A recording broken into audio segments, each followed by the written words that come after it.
Hey all welcome to நான் fiction streaming. நம்ம வீட்டில் சாப்பிட்றதுக்கு ஹெசிடேட் பண்ணுற காய்கறிகளை இந்த மாதிரி கலவை சாதமாக செஞ்சு கொடுத்துட்டா ரொம்பவே விரும்பி சாப்பிடுவாங்க. நம்மளுக்கும் வேலை மிச்சவங்க, ரொம்பவே டேஸ்டியாக கூட இருக்கும். இன்றைக்கி ரொம்பவே ஹெல்தியான டேஸ்டியான வெண்டைக்காய் வாழைக்காய் சாதம் எப்படி செய்கிறதுன்னு சொல்லிட்டு தான் இந்த வீடியோவில் பார்க்க போகிறோம்.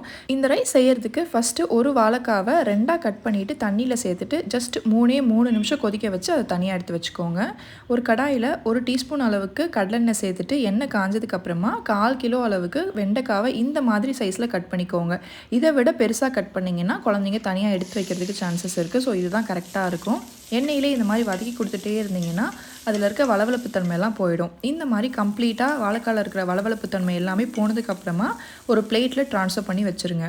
வேக வச்ச வாழைக்காவை தோல்லாம் ரிமூவ் பண்ணிவிட்டு பெரிய சைஸ் கிரேட்டர் இருக்கும்ல, அதில் இந்த மாதிரி துருவி தனியாக எடுத்து வச்சுக்கோங்க. அதே கடாயில் 1 டீஸ்பூன் அளவுக்கு எண்ணெய் சேர்த்துட்டு கொஞ்சமாக கடுகு, 1/2 டீஸ்பூன் உளுத்தம் பருப்பு, 1 டேபிள் ஸ்பூன் அளவுக்கு கடலைப்பருப்பு சேர்த்துக்கோங்க. 1/4 டீஸ்பூன் ஜீரகமும் சேர்த்துட்டு நல்லா வதக்கி விடுங்க. இது கூட நீங்கள் வேர்க்கடலை சேர்க்கறதுனால சேர்த்துக்கலாம். லைட்டாக வறுபட்டு வரவுல அந்த ஸ்டேஜில் 4-5 பல் அளவுக்கு மலைப்பூண்டு சேர்த்துக்கோங்க. பூண்டை நல்லா ஃபைனாக கட் பண்ணி ஆட் பண்ணிக்கோங்க. நீங்கள் துருவி சேர்க்கறதுனா கூட சேர்த்துக்கலாம். நம்ம ஆட் பண்ணியிருக்க பூண்டு, இந்த கடலைப்பருப்பு எல்லாமே லைட்டாக கோல்டன் ப்ரௌன் ஆகும்போது ஒரு பெரிய வெங்காயத்தை குட்டி குட்டியாக கட் பண்ணி ஆட் பண்ணிக்கோங்க. அது கூடவே கருவேப்பிலை, 1 காஞ்ச மிளகா, காய்கறிக்கு தேவையான அளவுக்கு உப்பு மட்டும் சேர்த்துட்டு நல்லா மிக்ஸ் பண்ணி விடுங்க. நான் சாதம் எப்பயுமே வடிக்கும் போது உப்பு சேர்த்து தான் வடிப்பேன். ஸோ நான் அதனால் அதுக்கேற்ற மாதிரி தான் அட்ஜஸ்ட் பண்ணி ஆட் பண்ணியிருக்கேன். வெங்காயம் கண்ணாடி பதம் வந்ததுக்கப்புறமா 1/2 டீஸ்பூன் மிளகாத்தூள், 1/2 டீஸ்பூன் சாம்பார் பொடி. சாம்பார் பொடி ஆட் பண்ணிங்கன்னா டேஸ்ட்டு சூப்பராக இருக்கும். சாம்பார் பொடி ரெசிபி ஆல்ரெடி அப்லோட் பண்ணியிருக்கேன், பார்க்காதவங்க செக் பண்ணி பாருங்கள். இது எல்லாத்தையுமே நல்லா மிக்ஸ் பண்ணி விட்டதுக்கப்புறமா நம்ம துருவி வச்சுருந்த வாழைக்காவை இது கூட சேர்த்துக்கோங்க.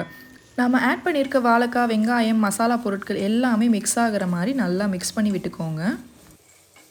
இப்போ நம்மளுக்கு வாழைக்காய், வெங்காயம் எல்லாமே நல்லா ஒன்று சேர்ந்து வதங்கி வந்துருச்சு. இந்த ஸ்டேஜில் வடித்து வச்சுருக்கிற சாதத்தை இது கூட சேர்த்துக்கலாம். இது 1/2 கப்பு சாப்பாட்டு அரிசியில் செஞ்ச சாதம் தான். அதே போல் எப்போவுமே கலவை சாதம் செய்யும் போது சாப்பாடு உதிரி உதிரியாக இருந்தால் தான் டேஸ்ட்டு நல்லாயிருக்கும்.